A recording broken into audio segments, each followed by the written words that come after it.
Assalamualaikum warahmatullahi wabarakatuh. Selamat siang semuanya. Yang terhormat Profesor Dr. Hasnal Faizah KRM HUM. Kami dari kelompok 2 yang terdiri atas saya sendiri, Amel Sartati, Diva Zahira, dan Bucika Putri Pramadani. Kami akan mempresentasikan hasil tugas kami mengenai atur cara kehidupan atau perusuh, praktik keseharian, dan sistem kepemimpinan. Baik, langsung saja materi pertama akan disampaikan oleh Bucika Putri Pramadani. Kepadanya disilakan. Baiklah, Assalamualaikum warahmatullahi wabarakatuh. Saya Bucika Putri Pramadani akan menjelaskan tentang permainan rakyat. Sebelumnya, Mel. Permainan rakyat adalah bagian dari tradisi-tradisi lisan. Pada hakikatnya, permainan tradisional. Permainan yang dimainkan secara tradisional yang dimiliki oleh suatu komunal yang mewariskan dari generasi ke generasi.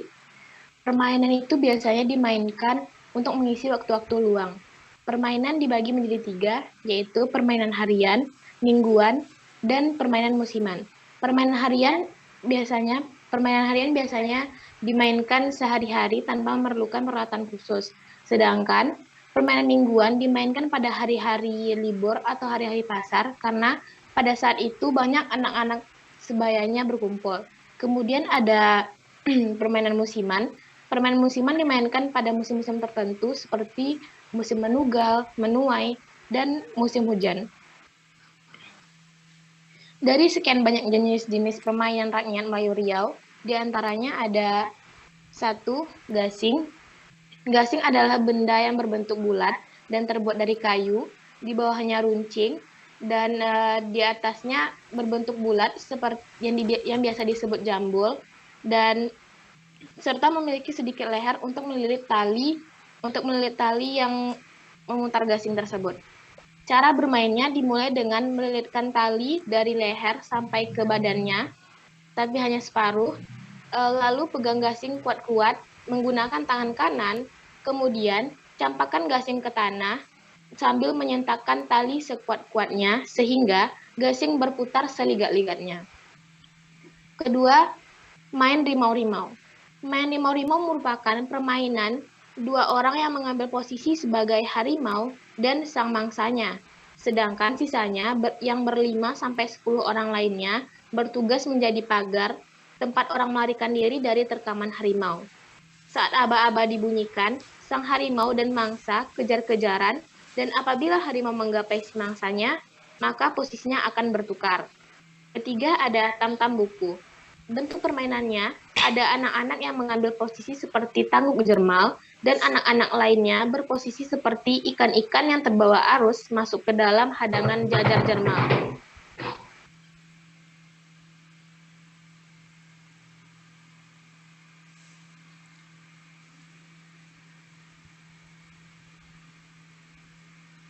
Tunggu sebentar, moderator.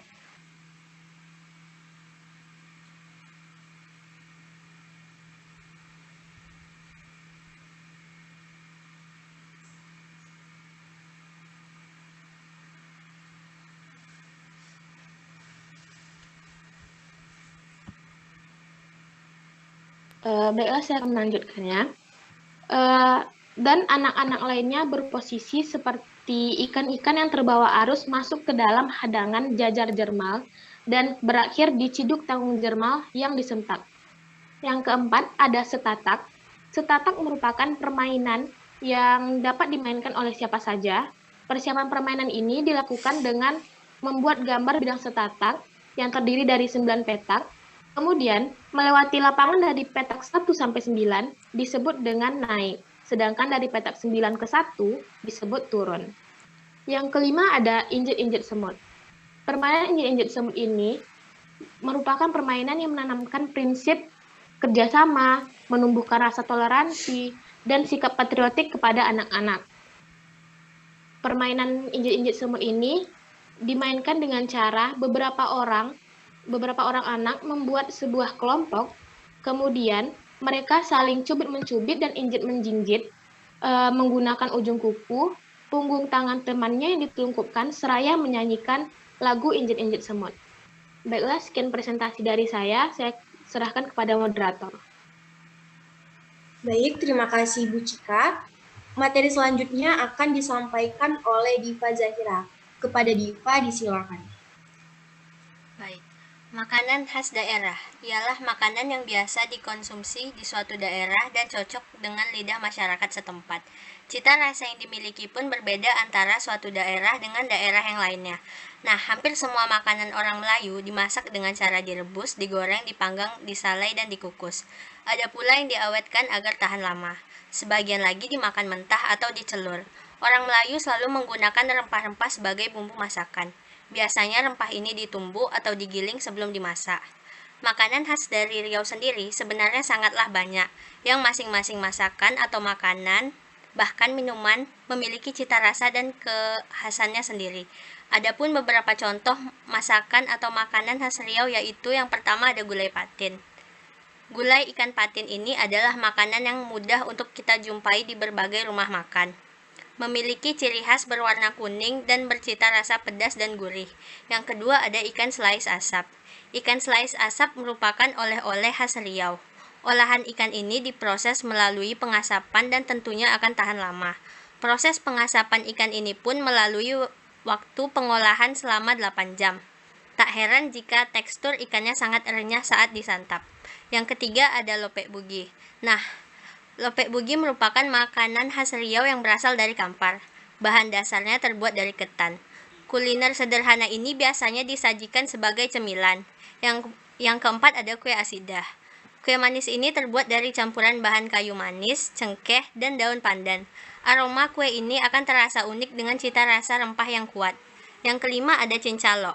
Cincalok adalah makanan khas Kalimantan dan juga berkembang di Kepulauan Riau.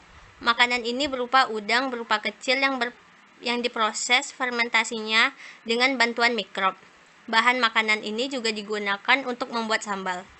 Nah, yang terakhir ada roti jala. Roti jala merupakan makanan yang berasal dari Melayu, Sumatera Utara. Biasanya makanan ini disuguhkan bersama kuah kari Melayu. Sekian dari saya dan saya kembalikan kepada moderator. Terima kasih Diva Zahira. Selanjutnya materi terakhir yang akan disampaikan oleh saya sendiri, yaitu mengenai sistem kepemimpinan. Secara etimologi, kepemimpinan berarti umara, imamah, imarah, yang mempunyai makna daya memimpin atau kualitas seorang pemimpin atau tindakan dalam memimpin. Sedangkan secara terminologinya, kepemimpinan adalah suatu kemampuan untuk mengajak orang lain agar mencapai tujuan-tujuan tertentu yang telah ditetapkan. Ada sebuah ungkapan Melayu yang berbunyi, bila seorang pemimpin tidak tahu diri, umat binasa, rusaklah negeri. Ungkapan ini bermaksud, apabila seorang pemimpin dalam masyarakat Melayu tidak tahu diri, tidak tahu hak dan kewajiban, dan tidak memiliki kemampuan untuk memimpin, atau berkhianat, atau memimpin dengan sewenang-wenang, maka binasalah umat dan negerinya.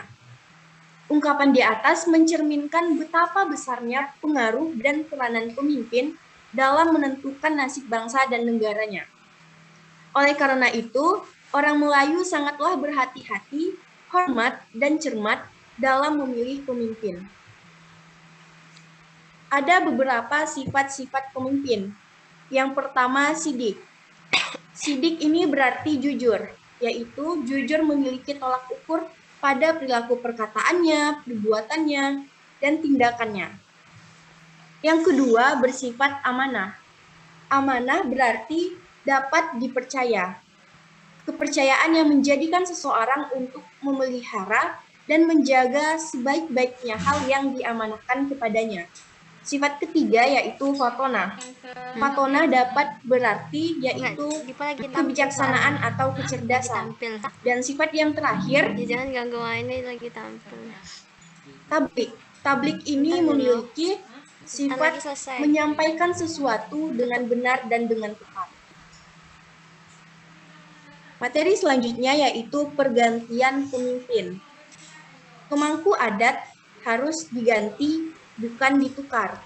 Sebab apabila diganti, terbuka peluang yang menggantikan akan lebih baik dari yang digantikan.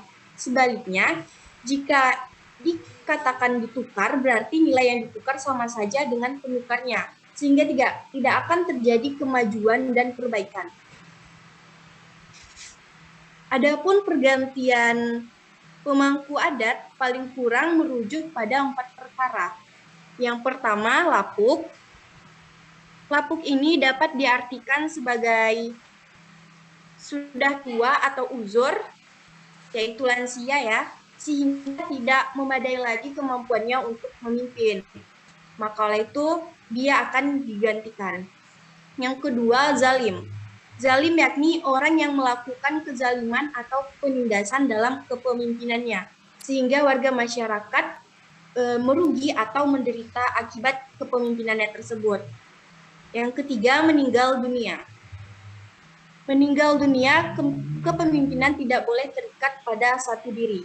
Dan yang terakhir, pemimpin lembaga adat.